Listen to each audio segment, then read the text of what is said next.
to shoot this thing off on the roof as a bit, but at the advice of my roommates and the limited common sense I have, I decided not to. On the bright side, though, I had no idea where my fire extinguisher was in my house until I looked for it for this bit. So, number one hot new band, more like number one safety, number one priority. Set off these fireworks outside your bedroom window. Watch the sparks as fires falling down into the snow.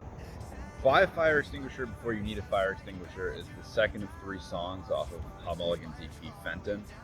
And it follows this teenage boy trying to recapture the attention of a girl that I think he's been estranged from.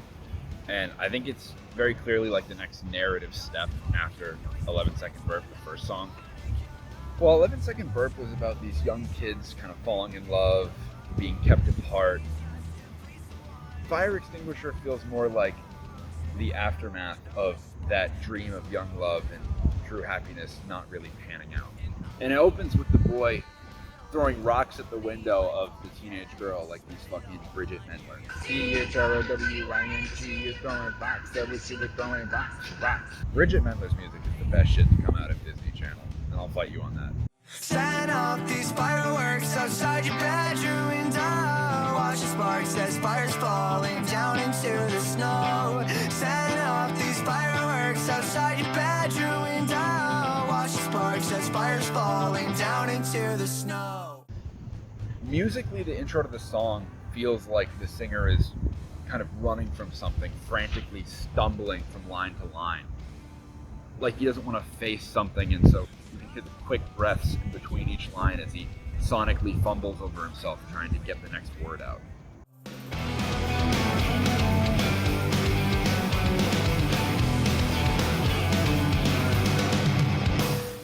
Dogs are barking, noise complaints, but I don't wanna get up. Step outside, I'll play these songs, don't make me be alone.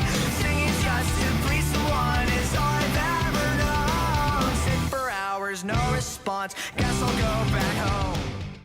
If we go off the story that 11 Second Burp left us with, which I think is fair because they're both explicitly about standing in a girl's yard looking at her window, it seems like we've gone from the beginning of summer, young love, puppy love, to the middle of a Michigan winter. Now he's outside setting off fireworks, causing noise complaints, trying to get her back. I read this as something has happened between them, whether it was his fault or her fault or just the likelihood that teenage romance doesn't pan out. It's obvious that he's worse for wear. Rather than being cutesy or endearing, his attempts to get her attention come off more to me like he's in denial, like they're unwanted. It's a desperate attempt to get something back. Look at the lines, step outside, I'll play these songs, don't make me be alone. We started out with this rushed, almost angry denial kind of energy in the music and the words, and now he's moving from lashing out to pleading.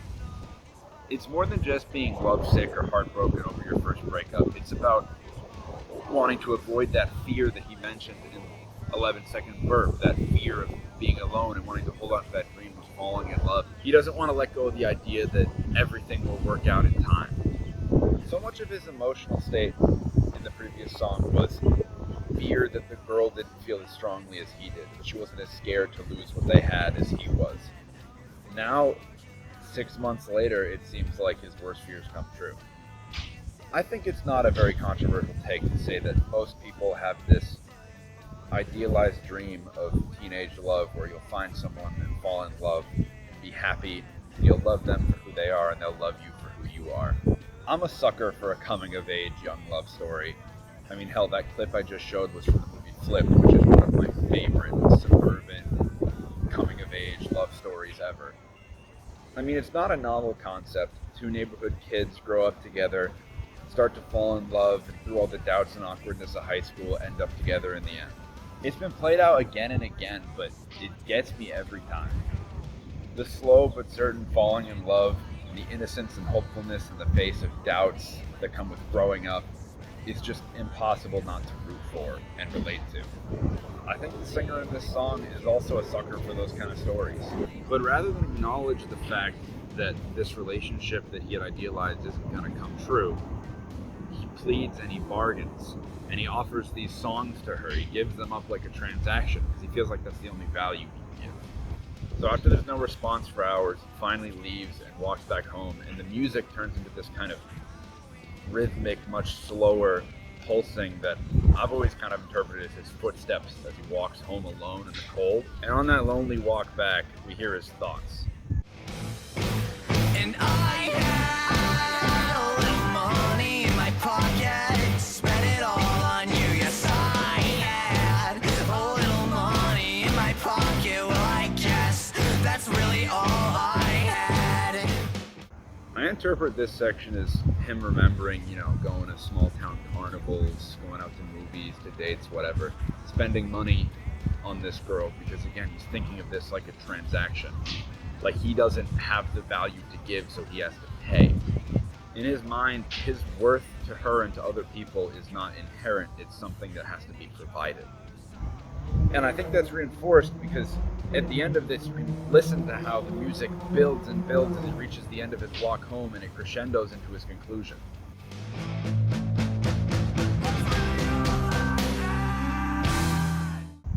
Rather than taking the disappointment and failure of his relationship and trying to move on healthily by looking inward to learn and improve himself, he looks inward with this self-hatred and he blames himself. He comes to the conclusion that all he really had to offer was music and money. Again, it gets back to that self-worth, self-confidence thing that was discussed in 11 Second Verb. I mean, what a a human tendency to blame everything on yourself and blame your situation on yourself, and in the process lose your sense of self-worth. I don't actually know what the intended meaning of this song is or which experiences of what band members informed it, but the lead singer Taves has mentioned when talking about more recent songs this feeling that he has of everything being his fault and blaming himself. He even says that he feels like he has a complex about being evil. I mean, one of the lyrics from one of the later songs is how to end the perfect day if not finding what to blame on myself. It's clearly a theme that runs through a lot of their music, and I feel like it applies here. And then on top of that, the whole emotional outburst, denying, raging against his reality is another thing that is brought up a lot in HotMulligAn's music and is explicitly mentioned by Taves. It's looking at Free Throw, and it's looking at fucking HotMulligan under the light that the sadness is what makes it worthwhile, and then trying to put whatever hook you can find over that. The sadness isn't the point, it's the rage in the face of utter defeat that is the reason to make the lyrics. So from here the music starts to build again to that manic, angry kind of pace, but if you listen it's really interesting because it kind of starts to build and then gets pulled back down to this slow beat of the walk home, and then starts to build again and then pulled back down, and it's like this fight between him deciding whether to continue lashing out or to keep looking inwards. But eventually the manic energy builds and builds and comes back.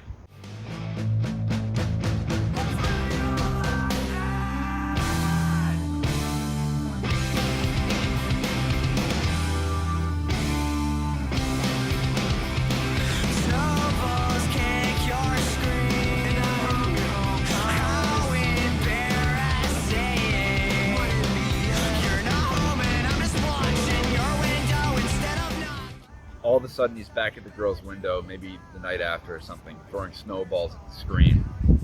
He had the chance to confront the fact that it's over and to try to move on, but instead he's back to lashing out. He's back to being in denial, thinking that he still has a chance to get this dream of his of true love and happiness, storybook ending back.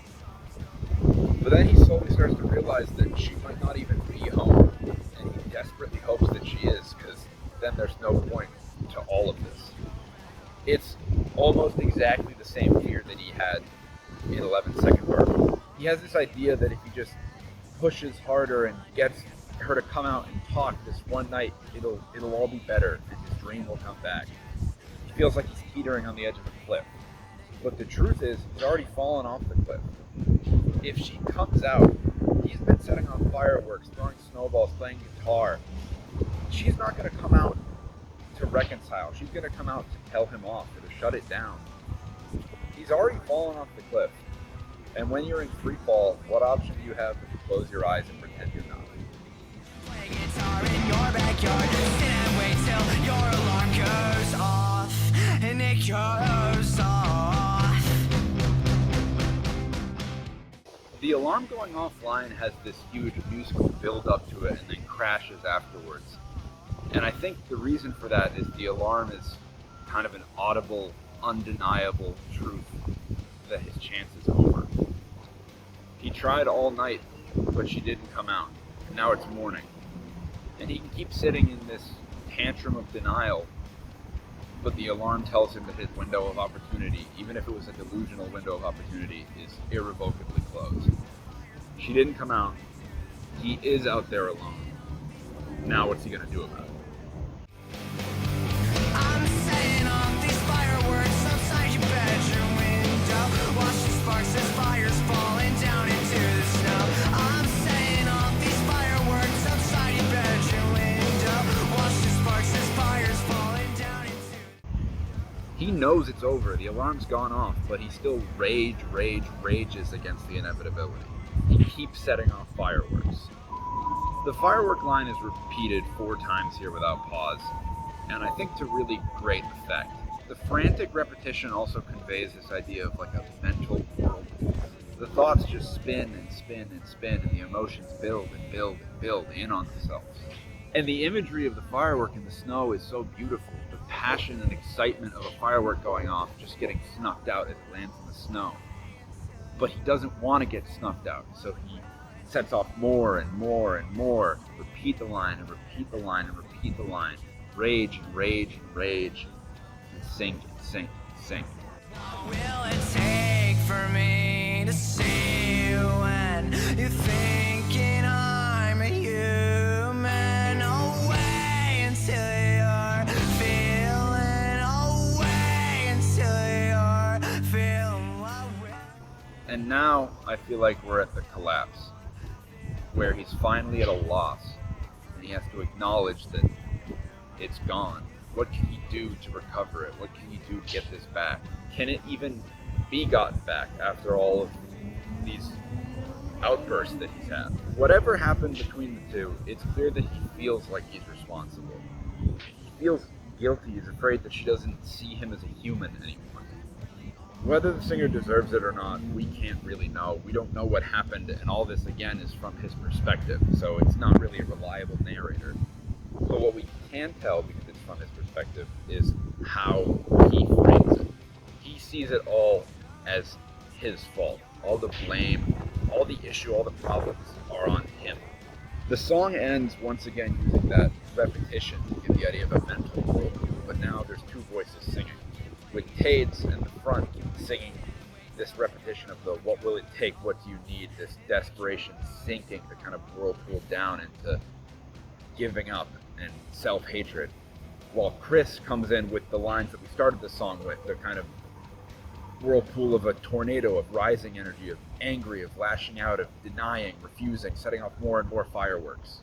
What will it take for me to see you when you're thinking falling down into the snow? And I'll wait until you're feeling away until you feel the snow. I feel like having this interpretation of the song leaves me wondering at the end, which side wins out? Does the singer give up and fall into a spiral of self-loathing, or does he continue to live in denial and rage against the inevitable? This is likely looking too far into it, but by having Tades as the lead singer take the self-loathing line and Chris as the secondary singer take the denial line, I interpret it as saying that while at the start of the song there was nothing but the rage, now the rage is still there, but the self-loathing and the giving up is the dominant feeling. We're left with a fiery explosion of angry, immature denial and a cold, sinking introspection of self-blame and self-hatred. A spark from a firework fizzling to ash as it burrows into the snow. This song does such a good job of showing you what it feels like to rage against the reality of your situation. You can understand the desperation, the clawing, and the giving up of things not turning out the way that you thought they would, the way that you wanted them to. Fire Extinguisher feels like a kid's reaction to realizing this fantasy he had is not going to be the case, and likely never was. What can he do to get it back? What could he have done to keep it from going away? Nothing. The truth of the matter is, it was never real. So when faced with that, he rages and he mourns and he sadly blames himself for it. In all honesty, Fire Extinguisher has never really been my favorite song off of Fenton. Don't get me wrong, I still love it. I love all of HotMulligAn's music, but it never had that memorability for me. But now that I'm going through doing these analyses, I really appreciate it a lot more, and I think I'm going to enjoy it a lot more from here on out. Anyways, it's a fucking sick song. Here's another clip of the band.